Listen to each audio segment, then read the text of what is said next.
your life. Your extraordinary book I've been listening to, but you started the book about how this addiction literally almost took your life. Your doctors told your family you had 2% chance of survival, yet here you are. Yeah. You survived a lot of stuff. Well, I had to say I have to meet Whoopi again. Yes, it's true. How are you today? I'm doing really well. Things are going great in my life. I wrote a book, so that's why I'm wearing glasses, because I'm an author. And not just an author. The book is flying off the shelves, by the way. It's doing very well, It's doing really Thank well. you. It's a powerful book. And it talks about how you began drinking at 14 years old. That's right. Just hanging out with your buddies. I held off as long as I could. And the first pill that kicked off the beginning of your drug addiction was because you hurt yourself jet skiing while you were doing a movie with Salma Hayek. Right. So just tell us how it quickly escalated from there. Well, I had no idea what was going on. A doctor gave me a pill in a package and said, take this when you're done shooting. And I did, and then I felt this incredible euphoria. Right away? Right. Well, it had to kick in, I guess, but like in 20 minutes or something. Really? And, you know, I said to myself, basically, if this doesn't kill me, I'm doing this again. And it took about a year. You didn't think to yourself, gee, something this good must be bad? I should have, but when you know, a lot of people take Vicodin or pills like that, and it makes them feel kind of sick to their stomach. Yeah. And you know, for me, it felt like for the first time ever, the world made sense when I took it. So why wouldn't I take more? And it took about a year for me to get down to 130 pounds. And I went to treatment, and that was my first treatment center.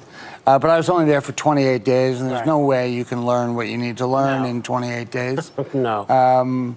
So, you know, the rest of my life has been battling this disease. You know, I've been mostly sober since 2001, but I've had a tremendous amount of slips and, you know, and... It's not easy. No, setbacks. It's really hard. Setbacks. Setbacks, Once when you were on the show for the movie Serving Sarah, Barbara asked you about having been to rehab during filming. So we're going to take a quick look at what you said.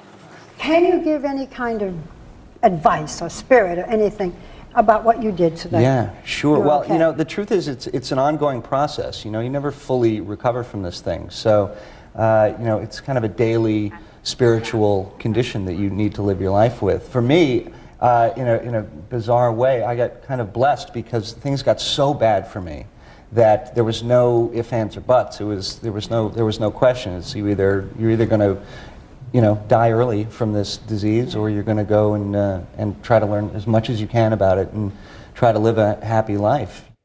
So with addiction, I know you never get over it or heal yourself. It's something you coexist with. Do you think with what you said there that you have now learned to coexist with it, and are you happy?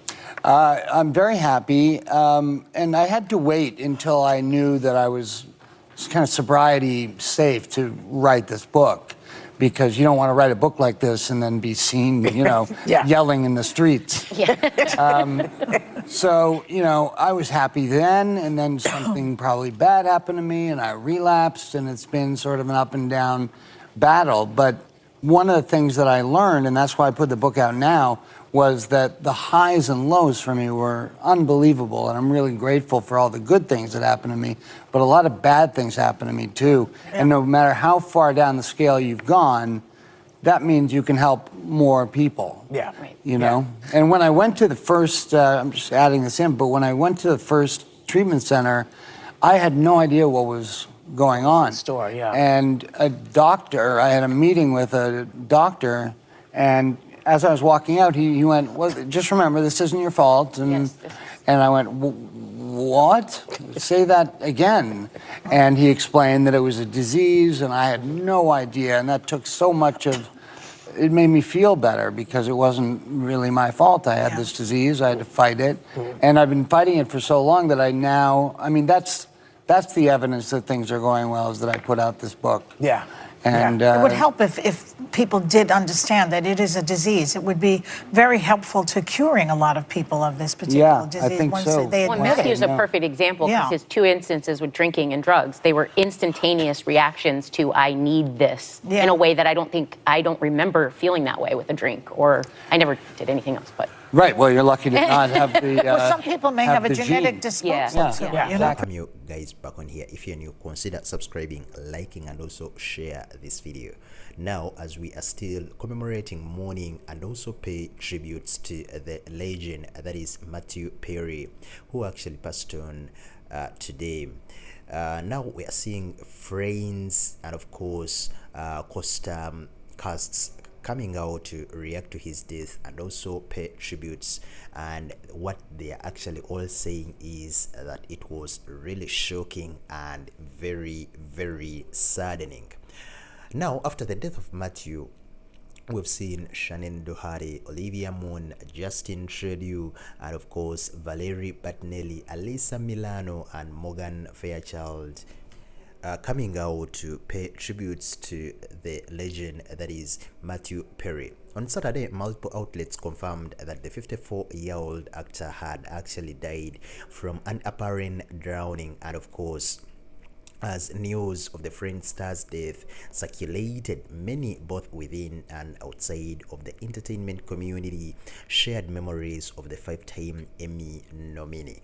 We saw Morgan Fairchild, Perry's on-screen mother in the movie Friends, also coming out to express her devastation at the news. She came out via her official X page, formerly known as Twitter, and said, "I'm really very, very heartbroken about the untimely death of my son Matthew Perry. The loss of such a brilliant, handsome, intelligent, funny young actor is really shocking. I'm sending love and condolences to his friends and family, especially his dad, John Bennett Perry, who actually I worked with on the Flamingo Road and of course at the Falcon Crest." She ended a condolence statement with R.I.P. Matthew in a message shared on her Instagram story. Then we saw Ruma Willis, whose father Bruce Willis starred in the movie The Whole 9 Yards alongside Matthew Perry, coming out to write a touching, emotional, and heartbreaking statement that actually read, I'm so sad to hear about Matthew Perry passing. When I was a kid and I was on set, while he and his dad were doing whole 9 and whole 10 yards, he was so kind and funny and sweet with my sisters and me, and I think his physical comedy and that movie still makes me laugh so much. I know he had many challenges in his life and brought a lot of joy to people with his comedy. I hope he can rest peacefully. So many people are still coming in, tributes are still pouring in, and of course it's really very, very devastating to hear the passing on of Matthew Perry. He died as a result of drowning, but of course it's common knowledge now that he was suffering with sobriety issues, addiction issues, alcohol and drug addiction issues, and he was in and out of the rehabs.